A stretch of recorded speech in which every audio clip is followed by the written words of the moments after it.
Okay, let's jump into this deep dive. We're looking at two traditions separated by, literally the entire globe and thousands of years. Right, the ancient Vedic tradition from India and the Hopi people of the American Southwest. And the source material, it suggests this profound shared conceptual framework. It's really striking. It is. What's fascinating is that their blueprints for the cosmos seem almost identical.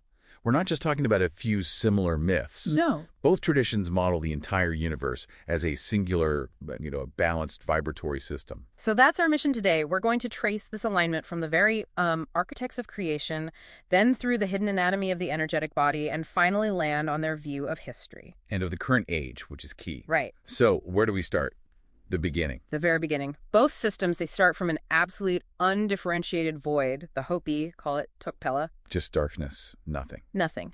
And from that void, a supreme initiating intelligence emerges. You can call it the Hopi Taiwa or the Vedic Brahman, same concept. Okay, so if Taiwa is the grand architect with the vision, who does the actual building, the heavy lifting? Well, that's another parallel. Taiwa creates a secondary figure, Sotuknang, to actually structure the cosmos. And the Vedic tradition has that too? Absolutely. It mirrors the role of the Vedic demiurge, Brahma, who fashions the physical worlds. They're the chief engineers, really. But here's where it got really interesting for me.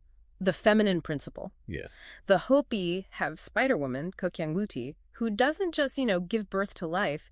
She actively weaves the web of life into being. That weaving archetype is so crucial. It's almost identical to the Vedic concept of Prakriti, or Shakti. Shakti being the energy. The kinetic force, exactly. She's the weaver who moves and patterns all the inert matter.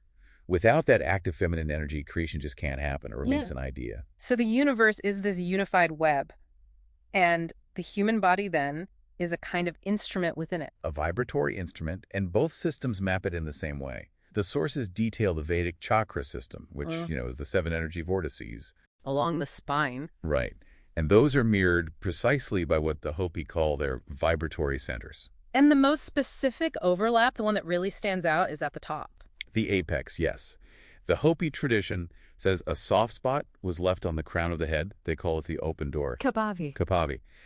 And it was left there specifically as a conduit for communication with the Creator. Which is that's the Vedic Sahasrara, the crown chakra, a 1,000-petaled lotus defined as the gateway for the soul to commune with universal spirit. That precise anatomical mapping, that is probably the most compelling piece of evidence in all the sources. Oh, it's hard to argue with. And it leads us from the body to history, which they also see as cyclical. Both traditions completely reject a linear view of time. It's all about vast cycles of world destruction and then purification. The Hopis believe they're in the 4th world now. Right, having survived 3 previous destructions, fire, ice, and a great flood.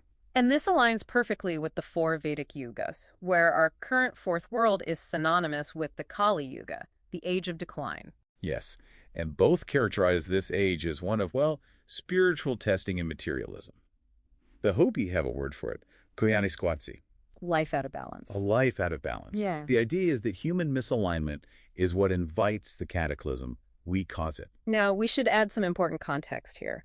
We have to acknowledge that many of these specific parallels, especially the chakra mapping, were popularized by one book. That's right. Frank Waters' Book of the Hopi from 1963. And there are some academics who, they raise valid questions. They do. They suggest that Waters' own deep interest in Eastern mysticism might have, let's say, influenced how he recorded or interpreted certain details. But whether it was a modern interpretation or not, the resulting worldview has become this crucial cultural archive for them.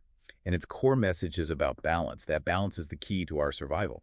And that idea isn't just ancient history. A Hopi elder, Thomas Banyacha, he actually warned the UN, which he called the Great House of Micah. I remember this.